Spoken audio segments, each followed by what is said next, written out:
Salam semuanya. Di sini saya akan memaparkan materi tentang homiletika. Perkenalkan, nama saya Mikael Trupati Setiawan dengan NIM 1524050. Homiletika adalah seni dan ilmu yang menyampaikan khotbah yang efektif. Tujuannya adalah mengomunikasikan kebenaran Alkitab dengan jelas dan berdampak. Karena itu, pergilah dan jadikanlah semua bangsa muridku, dan baptislah mereka dalam nama Bapa, Anak, dan Roh Kudus. Pada Matius 28 ayat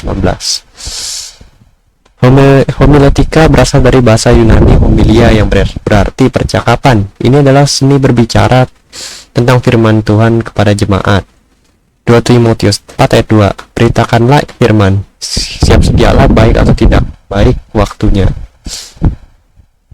Tujuan khotbah adalah untuk mengajarkan, menegur, membimbing, dan menginspirasi jemaat dalam iman mereka. Setiap khotbah harus membawa jemaat lebih dekat pada Tuhan. Segala tulisan yang diilhamkan Allah untuk mengajar, menyatakan kesalahan, memperbaiki kelakuan, dan mendidik dalam kebenaran. Dalam 2 Timotius 3 ayat 16. Khotbah yang efektif memerlukan pemahaman Alkitab yang mendalam dan aplikasi yang relevan bagi jemaat. Penyampaian harus jujur, jelas, dan mengena. Yakobus 3 ayat 1. Janganlah hendaknya kamu menjadi banyak guru, sebab kita tahu bahwa sebagai guru kita akan dihakimi lebih berat. Komponen utama khotbah. Sebuah khotbah biasanya terdiri dari pendahuluan, isi utama, dan penutup. Setiap bagian harus mengalir dengan baik untuk memudahkan jemaat memahami pesan. Biarlah segala sesuatu berlangsung dengan sopan dan teratur pada 1 Korintus 14 ayat 40.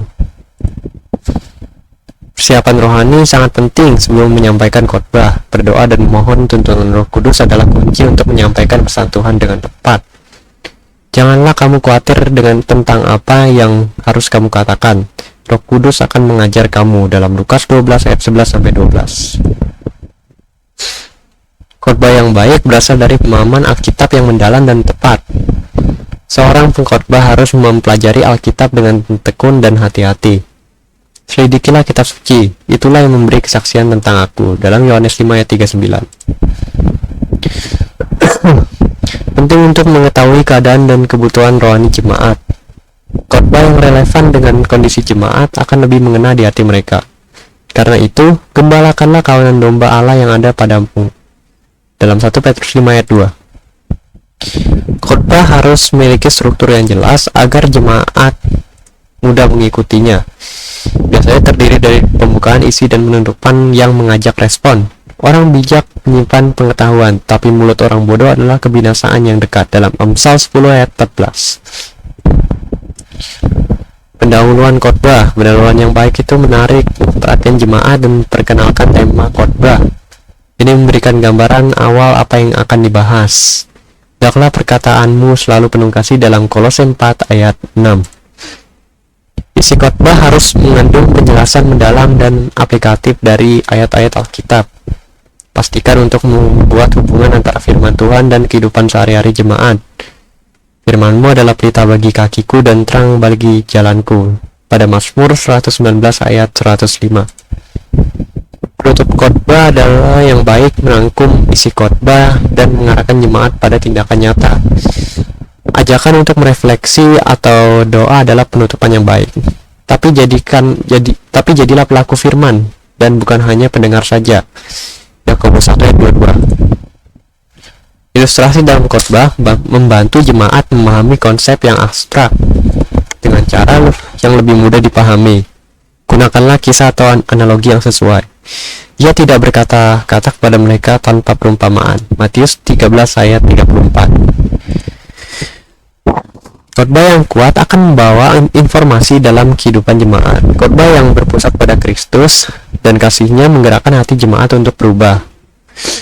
Sebab firman Allah hidup dan kuat. Pada Ibrani 4 ayat 12. Jadi pengkhotbah adalah panggilan yang besar dan penuh tanggung jawab. Sampaikan firman Tuhan dengan rendah hati dan kasih sambil memohon hikmat darinya.